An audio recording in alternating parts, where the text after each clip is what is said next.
For me, the characters are always what make or break a story. You could have the most exciting plot ever written, presenting fascinating new ideas, but if I'm not invested in your characters, then I'm putting the book down, or turning the TV off, whatever the case might be.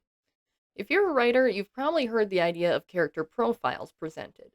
For anyone who doesn't know, this is basically just a quick rundown of your character's description, personality, and details about them relevant to the story.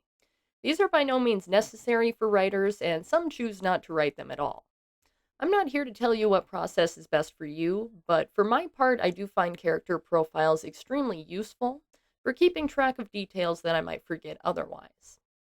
That being said, I do like to have a sense of who my characters are before I actually sit down to type up a profile. Otherwise, I end up doing the digital equivalent of crumpling up the paper and stomping on it, usually more than once. So that brings me to my topic today, which is fun ways to get to know your characters. Before I get into it, though, I do want to point out that the characters you write should be in service to your story's larger themes and not the other way around. If you start character building without any idea of what your theme is, it doesn't matter how well you know them, you will have to rewrite them later on. So, with that said, let's now get into it. My first suggestion is to give your characters personality tests. And these can range anywhere from the more serious Myers-Briggs style tests to what Disney character are you? Now, I'm not suggesting for 1 minute that you turn this into a copy and paste exercise. Just because your main character got Maleficent doesn't mean they have to be just like Maleficent. Instead, try and use the answer to spark a thought process. Why did they get the answer? What traits do they have in common with Maleficent? And most importantly, what makes them different?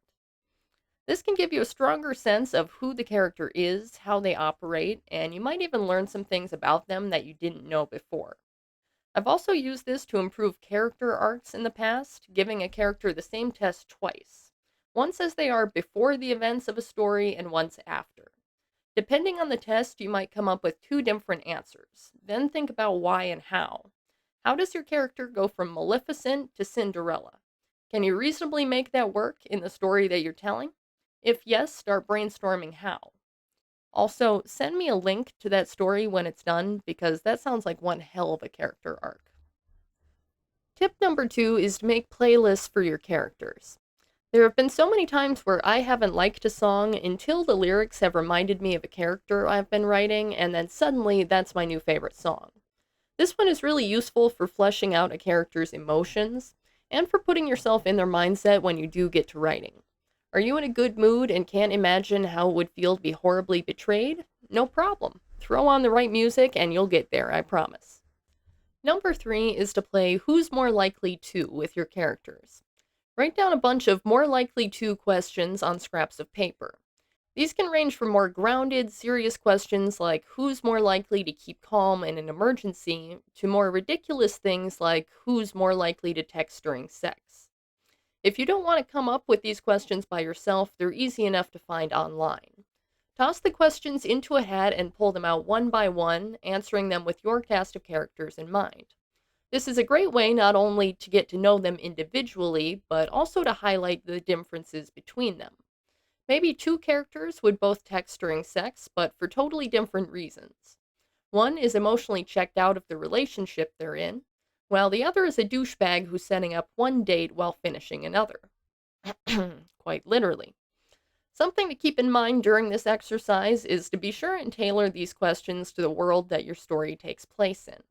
If the character who keeps a calm head during an emergency only does so because they have magic or superpowers that can solve the problem, then sure, it's an accurate answer, but it doesn't say much about their character, just their abilities.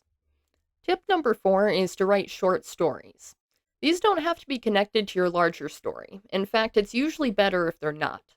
This way, there isn't as much pressure to make things perfect, and you can just focus on having fun and building your characters. If you have any trouble coming up with ideas for these short stories, just try combining this tip with the last one and write out some of your who's more likely to scenarios or find some writing prompts online. And finally, number five is to interview your characters. This one is my personal favorite.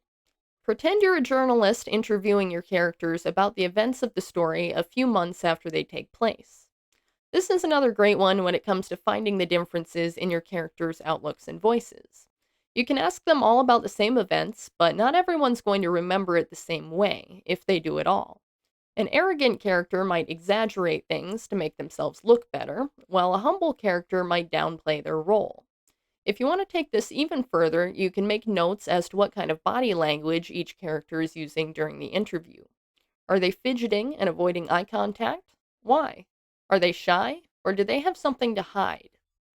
So, those are 5 fun ways to help you build your characters.